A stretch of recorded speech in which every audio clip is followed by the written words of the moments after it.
Think about the drivers around you. How many of them are worse than you? Seriously. Take a second. Most of them, right? You see people cutting you off. You see them texting at a red light. You see them driving 10 miles under the speed limit in the fast lane. It's obvious that you're a safer, more skilled driver than the average person on the road. Here's the problem. Almost everyone feels that way. It's statistically impossible for most people to be above average. So what's going on here? This isn't a random thought. It's a pattern. You probably feel the same way about your performance at work, or your ability to see through online scams, or even your sense of humor. This feeling has a name. It's called the better-than-average effect. And it's one of the most common glitches in the human brain. It's a built-in bias that systematically inflates your perception of your own abilities. Your brain is hardwired to tell you that you're better than most people, even when the facts say otherwise. And this isn't just about ego. This mental glitch is quietly costing you. It's costing you promotions at work. It's costing you money. And it's making you a prime target for manipulation. Today, we're going to expose this glitch. We'll show you how it works, how it's being used against you, and most importantly, how to take back control. So what is this brain glitch exactly? The better-than-average effect is our natural tendency to overestimate our own qualities and abilities, especially in comparison to other people. We consistently rate ourselves as smarter, more ethical, and more competent than the average person. It's a phenomenon sometimes called the Lake Wobegon effect, named after a fictional town where all the children are above average. Now, this isn't just you being arrogant. It's a mental shortcut your brain uses for self-preservation. Your brain's number one job is to protect you, and that includes protecting your self-esteem. It wants to maintain a positive view of who you are, so it selectively focuses on your strengths. It remembers all the times you worked late. It remembers all the clever things you said. Your brain has a high-definition, director's cut movie of your own life, complete with good intentions and heroic efforts. But for everyone else, your brain only has a blurry snapshot. You don't see their intentions. You don't see their private struggles or their secret efforts. You only see their results. And you compare your high-definition movie to their blurry photo. Of course you look better in comparison. Your brain isn't giving you an honest performance review. It's giving you a pep talk. Let's see how this plays out in the real world. Think about your job. You're preparing for your annual performance review. You feel pretty good. You know you work harder than most of your colleagues. You can immediately think of 3 people who slack off more than you. You believe your work quality is definitely in the top tier of the team. You're expecting a top rating. But then your manager gives you a review that is just average. You're genuinely shocked. You might even feel angry or cheated. That emotional reaction is the glitch in action. You overestimated your own contributions, and you underestimated the skills and efforts of your coworkers. The better-than-average effect created a blind spot that just cost you a better raise. So your brain is wired to lie to you to protect your ego. But what happens when other people learn how to exploit that lie?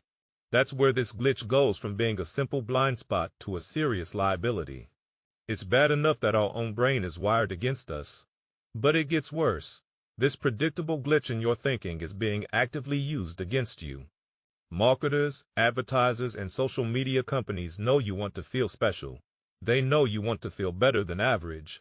And they use this knowledge to get your money and your attention. Brands do this all the time by flattering your intelligence. They use language like, for the discerning driver, or, you're smart enough to know the difference. This makes buying their product feel like a mark of intelligence. It confirms your belief that you are a smarter, more sophisticated consumer. They aren't just selling you a watch or a car. They're selling you status disguised as a product. They're selling you a membership to the above-average club. Let's look at another example. Think about online gaming. You're playing a team-based game like Valorant or Call of Duty. You lose a tough match. What's your first thought? Is it, I made several mistakes that cost us the game? Or is it, my teammates were terrible? For most people, it's the second one. You blame your team. You believe your individual skill is clearly in the top tier of players. You feel that if you just had a decent team, you would win far more often. This is the glitch in overdrive. You attribute wins to your skill, but you attribute losses to the below-average performance of others. This not only makes you a toxic teammate, but it also prevents you from seeing your own mistakes. It stops you from actually getting better. Here's a pattern interrupt for you. You are probably doing this with your finances right now. You hear a news report about the average person. They have thousands of dollars in credit card debt. They have almost nothing in savings. You probably feel a little smug. You think you're much better at managing your money than the typical person. Even if your own finances aren't perfect, you justify your own spending habits. You see your decisions as responsible and intelligent, but you see the average person's debt as a sign of their failure. The better-than-average effect makes you feel financially secure, even when you might be one emergency away from disaster. It creates a dangerous sense of false security. This isn't just about feeling good anymore. This brain glitch is making you an easier customer to manipulate. It's making you a worse teammate. And it's preventing you from seeing the real risks in your own life. Your desire to be above average is being turned into a weapon against you. So how do you fight back? How do you unplug from this system that's designed to exploit a flaw in your own mind? All right, now you know the glitch exists, and you know how it's being used against you. This is the part where you learn to build your defense system. It starts with learning to recognize the warning signs in your own thinking. First, watch out for the vague average comparison. This is when you find yourself thinking, I'm better than most people at this. That phrase, most people, is a major red flag. Who are most people? They are an undefined, faceless group. You're not comparing yourself to a real person. You're comparing yourself to a ghost. And it's a ghost you've designed to make yourself look good. You can't be objective about a target you can't see. Second, notice when you attribute success to skill, but failure to luck. Did you get the promotion because you're a genius? Or did you lose the client because the market was bad? If you consistently credit your talent for wins and blame external factors for losses, you are protecting your above-average self-image. This is your ego building a defensive wall, a wall that blocks you from learning from your mistakes. Third, pay attention to your reaction to negative feedback. Do you feel genuinely shocked or offended by constructive criticism? That powerful emotional reaction often comes from a core belief that your performance was, at minimum, better than average. The feedback doesn't match your internal story, and that conflict creates anger or denial. That feeling of shock is the signal. It means your perception and reality are not aligned. Once you can spot these signals, you can use counter tactics to disable the glitch. First, seek objective metrics.